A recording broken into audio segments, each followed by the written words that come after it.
अस्सलाम वालेकुम, I am doctor Nishaba, consultant gynaecologist. आज हम बात करेंगे हेवी पीरियड्स के बारे में, यानी पीरियड्स में नॉर्मल से ज़्यादा ब्लीडिंग होना। अगर आप हर 1 से 2 घंटे में पेड चेंज करती हैं, पीरियड्स 7 दिन से ज़्यादा चलते हैं, क्लॉट्स बहुत ज़्यादा आते हैं या पीरियड्स की वजह से चक्कर, कमज़ोरी या एनीमिया हो रहा है, तो इस वीडियो को एंड तक ज़रूर देखें, क्योंकि आज हम बात करेंगे हेवी पीरियड्स क्या होते हैं, उनकी कॉमन कॉजेज़ क्या हैं, टेस्ट कौन कौन से होते हैं और ट्रीटमेंट ऑप्शंस क्या हैं। हेवी पीरियड्स को मेडिकल लैंग्वेज में मेनोरेजिया कहते हैं। हेवी पीरियड्स में ब्लीडिंग बहुत ज़्यादा होती है, पैड को हर घंटे बाद चेंज करना पड़ता है, बड़े बड़े क्लॉट्स आते हैं, पीरियड 7 से 10 दिन या उससे भी ज़्यादा चल सकते हैं। अगर इस मसले को इग्नोर किया जाए तो शदीद खून की कमी हो सकती है। अब हम आते हैं कि हेवी पीरियड्स की कॉमन काजेज़ क्या हैं, जिसमें सबसे टॉप पे हार्मोनल इम्बैलेंस आ जाता है, पीसीओज, थायराइड प्रॉब्लम्स, प्यूबर्टी या मीनोपाज के टाइम, यानी कि जिस एज में मेंसेस आते हैं और जिस एज में मेंसेस ख़त्म होने वाले होते हैं। अगर हार्मोन्स का बैलेंस बिगड़ जाए तो यूट्रस की लाइनिंग ज़्यादा ग्रो करती है और ब्लीडिंग ज़्यादा होती है। सेकंड नंबर पे आ जाता है फाइब्रॉइड्स, यानी कि बच्चेदानी की रसोलियाँ। ये रसोलियाँ कैंसर नहीं होती, पर इनमें हेवी ब्लीडिंग क्लॉट्स के साथ हो सकती है, प्रेशर फील हो सकता है और पेन फील हो सकता है। थर्ड नंबर पे एडिनोमायोसिस आ जाता है। इसमें क्या होता है, जो बच्चेदानी की लाइनिंग होती है वो बच्चेदानी के मसल के अंदर चली जाती है। इसमें पीरियड्स हैवी और पेनफुल होते हैं। ज़्यादातर ये बड़ी उम्र की ख़वातीन को इफ़ेक्ट करती है, 35+ एज में। फोर्थ नंबर पे आ जाते हैं एंडोमेट्रियल पोलिप्स। ये बच्चेदानी के अंदर छोटी छोटी सी ग्रोथ्स होती हैं। इसमें पीरियड्स हैवी होते हैं और पीरियड्स के बीच बीच में भी ब्लीडिंग हो सकती है। फिफ्थ नंबर पे आ जाती है कॉपर टी, जो वक्फे के लिए रखी जाती है। शुरू के मंथ्स में ब्लीडिंग ज़्यादा हो सकती है उसके साथ। 6 नंबर पे ब्लड से रिलेटेड कुछ डिसऑर्डर्स आ जाते हैं, जिसमें शदीद खून की कमी आ जाती है और खून जमने के प्रॉब्लम्स आ जाते हैं।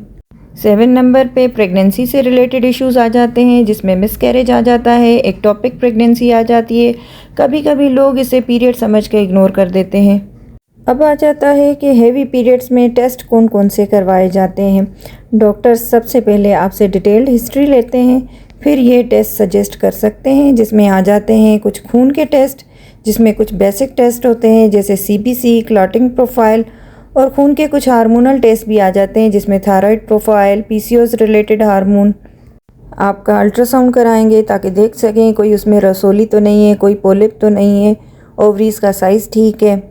और कुछ सिलेक्टेड केसेस में स्पेशल टेस्ट हो सकते हैं, जिसमें एंडोमेट्रियल बायोप्सी आ जाती है, स्टेरोस्कोपी आ जाती है। याद रखें, हर पेशेंट को हर टेस्ट की ज़रूरत नहीं होती। केस के मुताबिक डिसाइड होता है कि किस पेशेंट के क्या टेस्ट करवाने हैं। अब आते हैं हम ट्रीटमेंट की तरफ। ट्रीटमेंट हमेशा वजह के मुताबिक होती है, यानी कि जो कॉज होगा उसके अकॉर्डिंगली ट्रीटमेंट दी जाएगी। ब्लीडिंग कम करने के लिए मेडिसिन दी जाती हैं और दर्द को कम करने के लिए पेन किलर्स दी जाती हैं। अगर उनसे कोई फ़र्क ना पड़े और वजह कोई हार्मोनल वजह हो तो उसमें 2 तरह की ट्रीटमेंट आती है।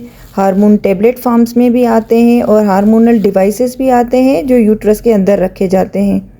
इन चीज़ों से काफ़ी ब्लीडिंग कंट्रोल हो जाती है, और अगर खून की कमी हो जाए तो खून बनाने की गोलियां दी जाती हैं। अगर बहुत ज़्यादा खून की कमी हो जाए तो इंजेक्शन या ब्लड भी लगाया जा सकता है।